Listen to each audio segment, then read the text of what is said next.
understand why they were sent down to this earth. Some people misunderstand their time, and therefore our time, on this earth as a punishment. Their time and our time on this earth is not a punishment. Allah subhanahu wa ta'ala said before He even created Adam and Hawa, إِنِّي جَاعِلٌ فِي الْأَرْضِ خَلِيفَةً. He said, verily I will place a Khalifa on earth. Do you guys know what a Khalifa is? A Khalifa is a very honorable position. In fact, a Khalifa is a representative. And so when Allah says, I will create a representative, a deputy on earth, is that a punishment or is that an honor? It is an honor. And so our time on this earth is not a punishment. It is not meant to be a place of suffering. It is not a punishment, it is an honor, but it is also a test and a responsibility. And I think that what has happened is that we've seen extremes when it comes to how we understand and interact and experience the dunya.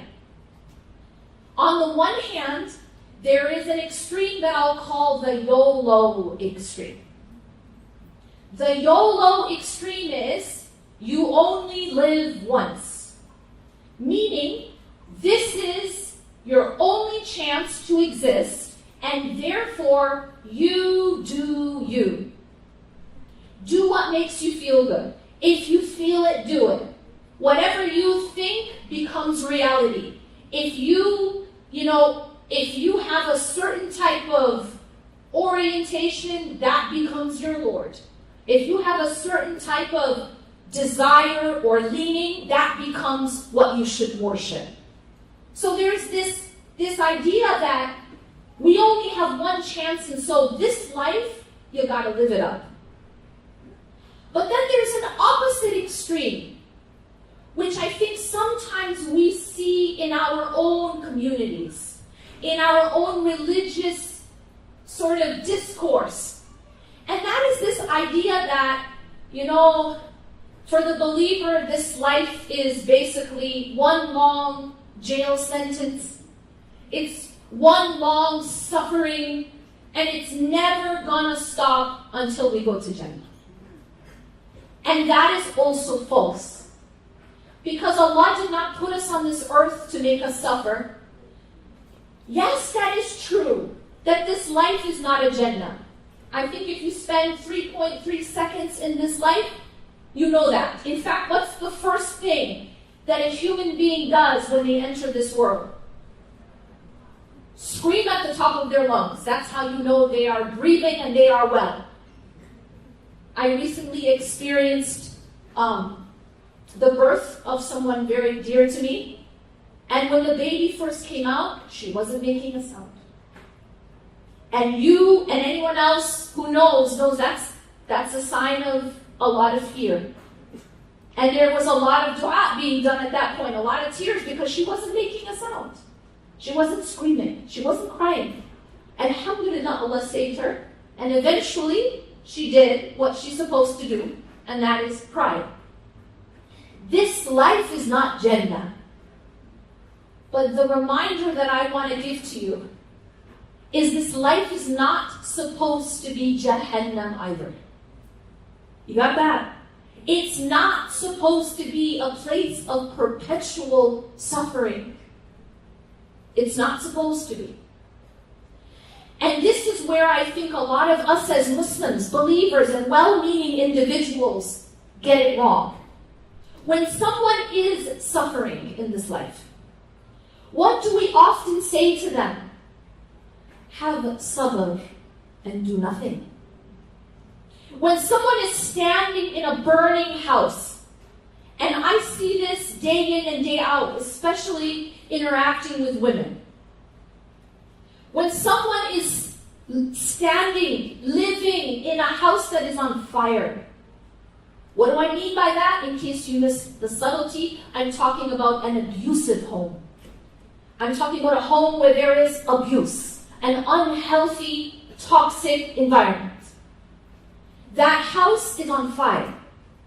But what do we say often to someone who is in a house that is on fire? We say, have sabr and go back to sleep. Or have sabr and do nothing. Keep on swallowing the poison. By the way, this is a direct quote. I met a woman in the UK actually, and she said, my mother told me that I should be able to drink poison and keep a smile on my face. This is generational trauma. This isn't sabr. This is the trauma that we have inherited and gets passed on from generation to generation, because what happens is that when you grow up in a house that is on fire, just like physical fire, it leaves wounds. And those wounds do not disappear just because time went by. Those wounds get carried on into your adult relationships. And then they show up in your marriage.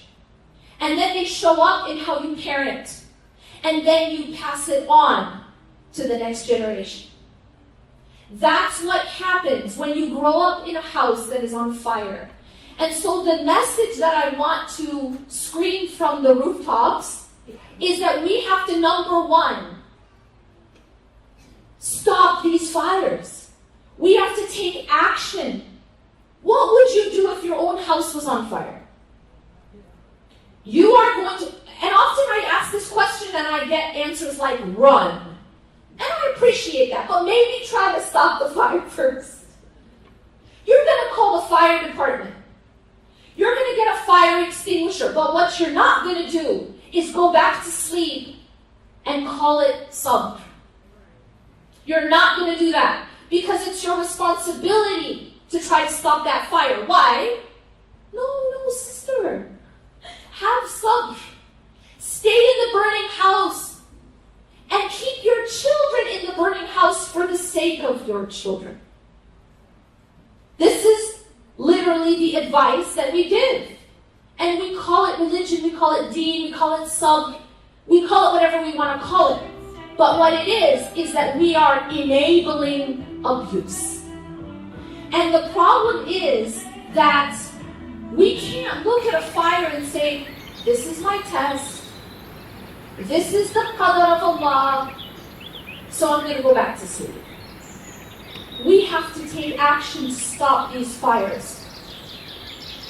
To protect ourselves, but also to protect our children. Because those children will grow up with wounds. But the second thing I want to scream from the highest mountain is, we need to take action to heal our own wounds.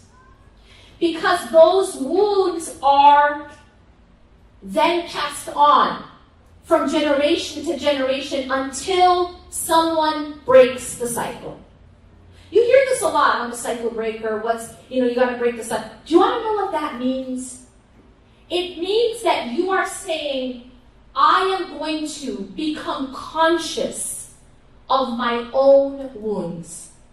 Because until you become conscious of what you inherited, it will control your life.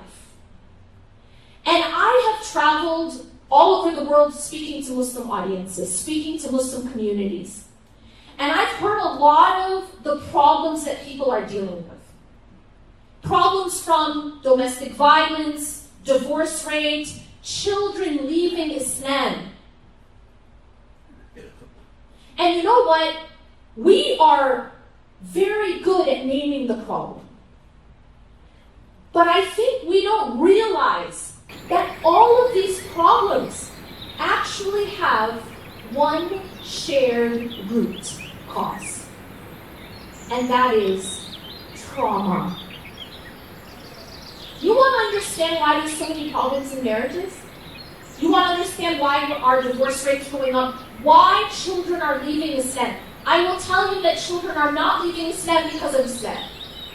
For sure. Those children, those people who leave Islam or have a problem with religion or Deen or God, it is trauma. It is not Islam. And so we have to start getting to the root of our dysfunctions, of our suffering. Allah did not put us on this earth to suffer. Yes, Allah will test us. Yes, Allah will give us challenges. But Allah tests us like the trainer tests you in the gym. And Allah is high above any analogy. When you go to your trainer and you say, make me strong. I'm training for a marathon. I need to build my resilience and my stamina. Your trainer is not going to make you comfortable.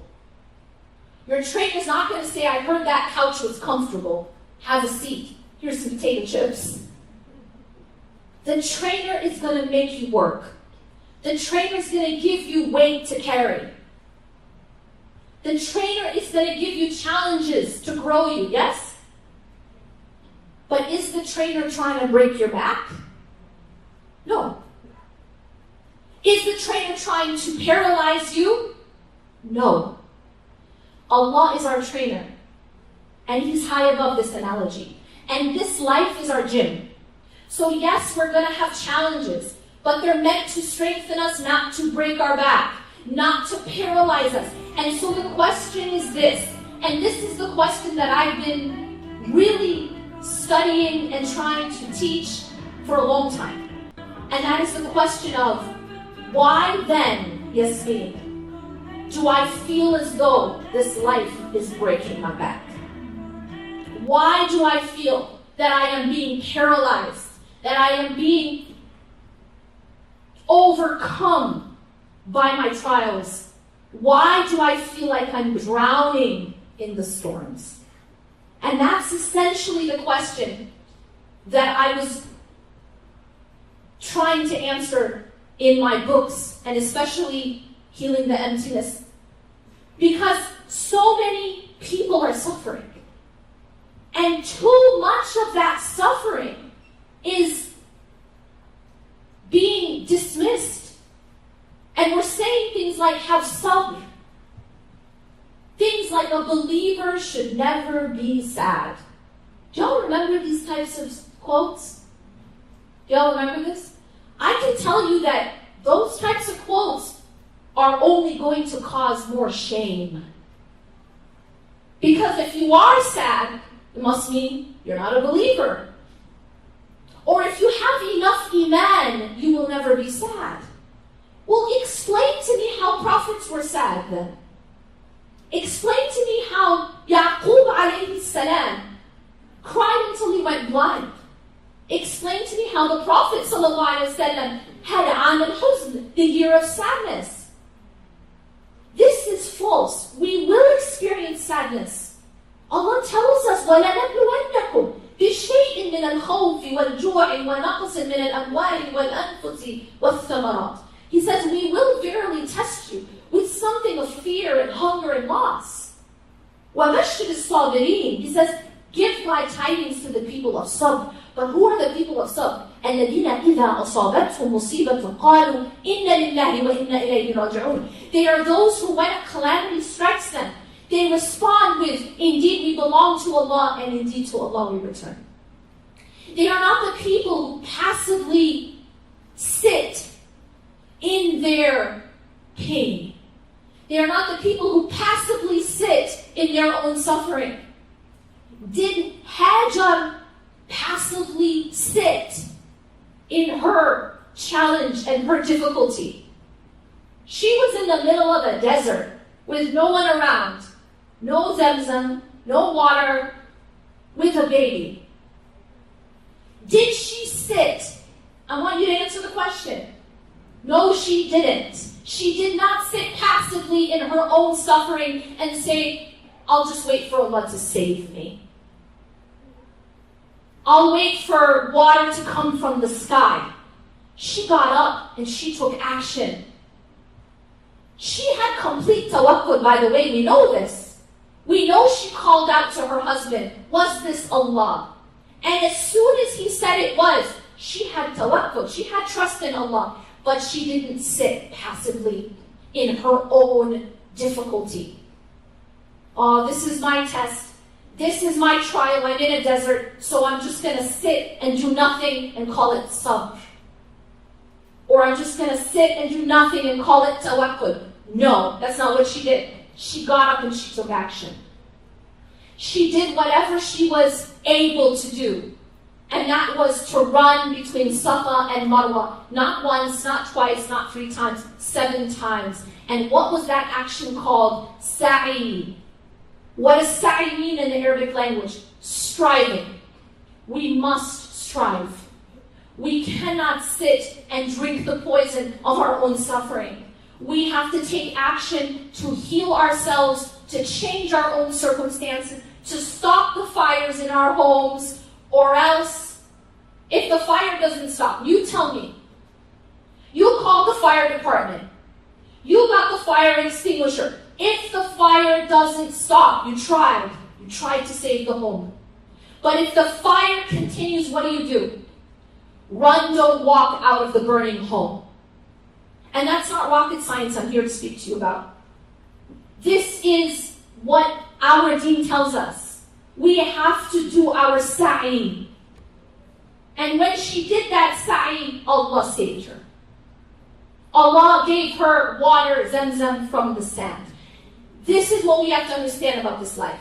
This life is not Jannah. This life is a struggle. This life is going to give you trials.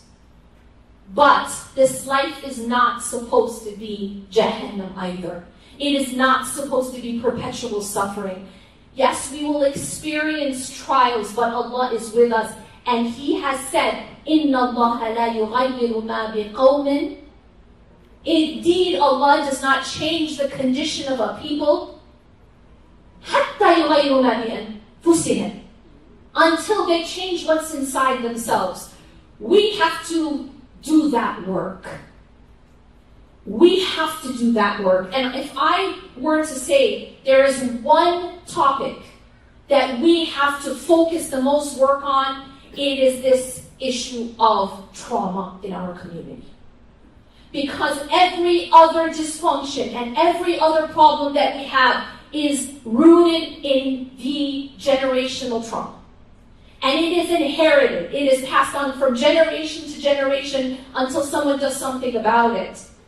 And after I gave this talk, one of the women from the audience, she came up to me in another conference. And she was in tears. And she said to me, my children have already left Islam. And it was because of their trauma. This is a real thing. We cannot change it. We cannot change what's happening in our community until we really, really start to look inward and change ourselves. We have to learn, but one of the most important things we have to do first is we have to unlearn. We have to unlearn a lot. One of the things we need to unlearn is who is Allah. Many of us grew up with a concept of Allah as someone just waiting to throw you in hell. Like, a police officer just waiting for you to mess up. Imagine that you grow up and every single day you're told, watch out for the police, watch out for the police, watch out for the police, they're looking to get you, they're looking to get you. How are you going to feel about the police? How are you going to feel about the police? Are you going to want to be buddies with the police? Are you going to want to be close to the police? No, you're going to want to avoid and run away from the police. Many people grow up learning about Allah, God, like the police. He's going to get you, better not slip up. Right? We learn about haram and Jahannam before we can even pronounce Ar-Rahman Ar-Rahim. Right? It's the first lesson in the Sunday school. I'm not talking about this Sunday school, I don't know. But they're like 3 years old, and they come home, what'd you learn? I learned haram. I learned about all the different ingredients that are haram. I can't eat cheese, I can't eat bread, you know what I'm saying? And so this idea that Islam is just a list of harams, and then halals, but that's much shorter. and that Allah is just waiting for you to slip up and then put you in hell. Listen, we have a lot of healing to do, but we have a lot of unlearning to do. Allah subhanahu wa ta'ala is not waiting for us to slip up to put us in hell. He is waiting for us to do anything, one step towards Him, so that He can come 10 steps towards us. That's who Allah is. We have to unlearn whatever we learned, many of us. The second thing we have to unlearn is what we inherited. For the love of God, we need to unlearn what we inherited about parenting. And if I could just talk about that and that's it, I would do that. Because we are destroying our children. And it's not our fault. We are just doing what we learned and what we saw modeled. We need to relearn how we parent. We need to re-educate ourselves. Because whatever we learned and whatever happened to us, a lot of it was extremely unhealthy. And when a child grows up, and I'm just going to end with this, very passionate about this topic. And the reason I'm passionate about it is I am in the business of helping people heal. But I was thinking, I heard this quote, and it was like, why does it feel like the second half of our life is just about healing from the first half? And it's a very valid question. But in reality, that's exactly what happens.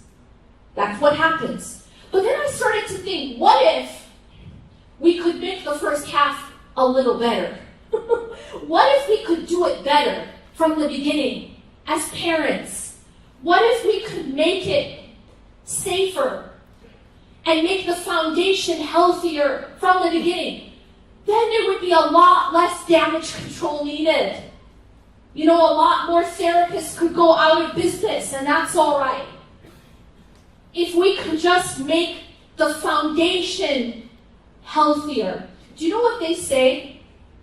They say, and this is one of the trauma experts, Dr. Gabor Mate.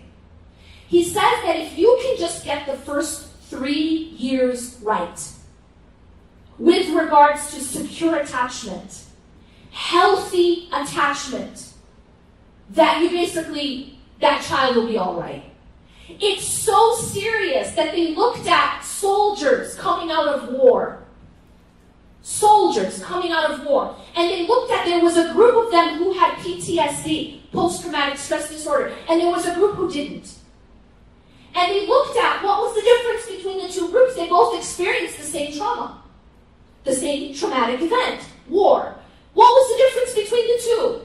The ones who came out with PTSD, they came from unhealthy childhoods. And the ones who did not came from healthy childhoods. They are both experiencing the same traumatic event. They are both experiencing the same trauma, but it doesn't affect them the same because of their childhood was different. It's all about the childhood. And the more that I learn, and the more that I research, the more that I understand this. It's all programmed in childhood. And so if we as a believing community could change the way we parent, we could absolutely revolutionize our community, because marriages would be healthier. Children would be healthier. And for a fact, our relationship with Allah would be healthier.